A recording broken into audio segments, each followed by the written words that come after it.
Have you ever felt that rush of envy when a friend succeeds?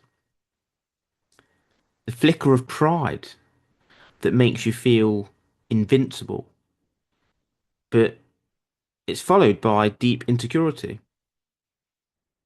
Maybe you've lost control to anger, to gluttony, to greed, and later wondered, where did that come from?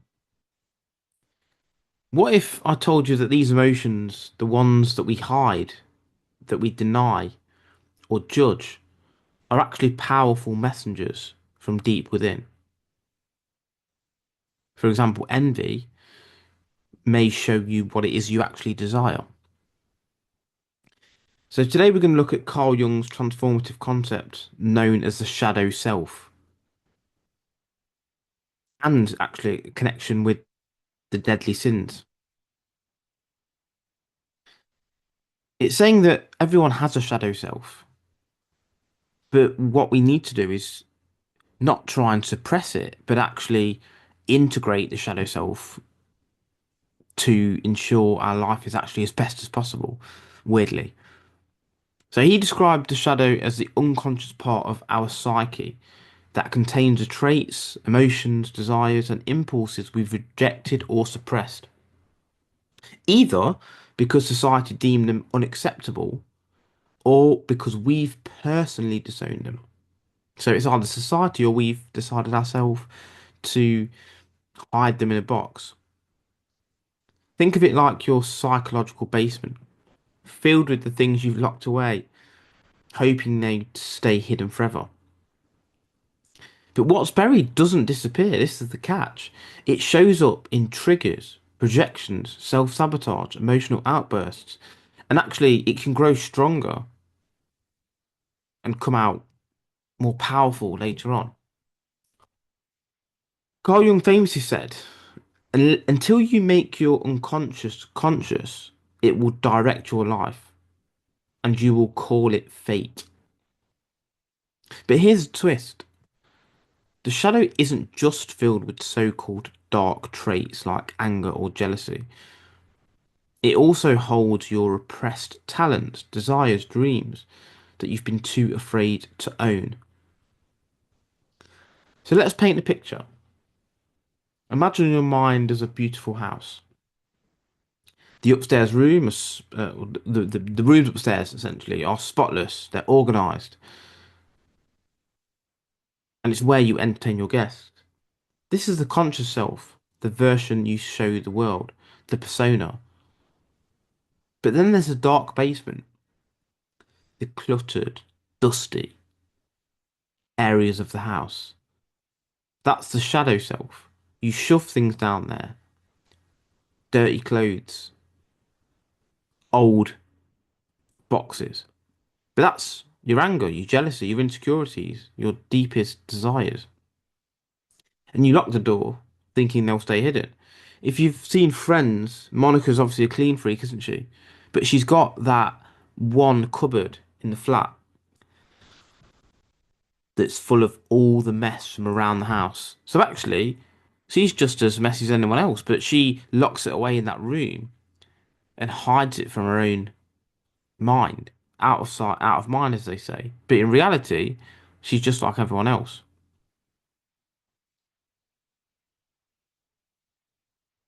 What happens when the basement floods then? Everything you've hidden seeps out, often in ways that you don't expect. That's when you lose your temper, you self-sabotage, and you project your insecurities onto others. The shadow work then is about grabbing a flashlight, walking down those basement steps, and actually going through the rubble that's there. So why do we create the shadow? From childhood, we are taught to behave, aren't we, in socially acceptable ways. We're told maybe don't get angry, be nice, stop crying. And what happens is we start repressing emotions to fit in with that narrative. And this is what creates the persona, the mask we wear to navigate society. But the parts of us we suppress don't disappear, they become the shadow. We've talked about individuation and becoming whole, and it requires us to integrate these disowned parts, not ignore them. Otherwise, we go through things like midlife crises, depression, anxiety. The seven deadly sins, then, I would class them as your shadow self as well. Your pride, greed, lust, envy, gluttony, wrath, sloth. They are classed as moral failings for centuries. But actually, if we have acknowledged them for centuries, surely there is something to them. Maybe it's that they aren't inherently evil. They're distorted expressions of a healthy human being, potentially. And again, this is Jung's view. Maybe the pride side is the shadow of self-worth, the desire to feel valuable and significant. But actually, this can be distorted into arrogance and superiority. Maybe it's the greed, which is the shadow of abundance. You have desire to have security and control, but this can be distorted into obsession, accumulation. What about lust, the shadow of connection? You desire intimacy, passion, creation, but actually the distortion can be objectification. What about envy, the shadow of potential? You desire to reach the stars, go for greatness. But actually, this can distort itself as resentment towards others who have what you have. What about gluttony, the shadow of nourishment? The desire then is fulfillment and comfort. But actually, this can lead to the distortion of overindulgence to fill emotional voids. What about wrath or anger? The shadow of boundaries, the desire to defend oneself and uphold their own boundaries. But actually, this can distort itself into explosive anger when those boundaries are repeatedly crossed. What about sloth, the shadow of rest, the desire for recuperation and stillness? But actually distorts into avoidance of responsibility, doesn't it? And out of fear of apathy, or apathy rather. These sins are simply energies gone unchecked. And if we ignore them, they linger, they fester.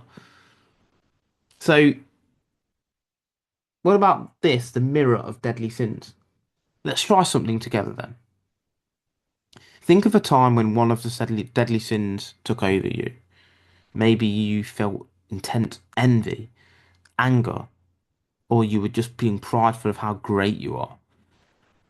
Now, instead of judging it, ask, what is this emotion trying to show me? What unmet need lies beneath it? For example, envy might reveal a hidden desire for success you've been too scared to pursue. Maybe wrath could expose boundaries that have been repeatedly crossed. What about sloth? Maybe masking a deep fear of failure or unworthiness. These emotions aren't the problem, it's the doorway to self-understanding. They are a display of what's going on underneath. But it's not all dark, there is a golden shadow. They're the key parts as well. The parts of you that are powerful, radiant, extraordinary, but you've suppressed them out of fear. Maybe as a child you were told, don't show off. So now you hide your natural charisma. Or you admire bold entrepreneurs, but feel, I could never be that confident. That admiration is your golden shadow calling you to step into your full potential. So think of someone you deeply admire. Write down their qualities. Now ask, which of these traits am I suppressing in myself? Are they bold and you're not? Are they fearless and you are? Are they good with their time and they get up and get things done and they're determined and diligent and you're not? So there are some practical things we can do. At the end of the day, we can jot down moments when we felt strong emotions during the day and why we felt that. Maybe you need to focus on your inner dialogue more, understanding introspection,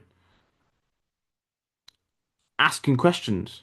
Why is this why is this annoying me so much?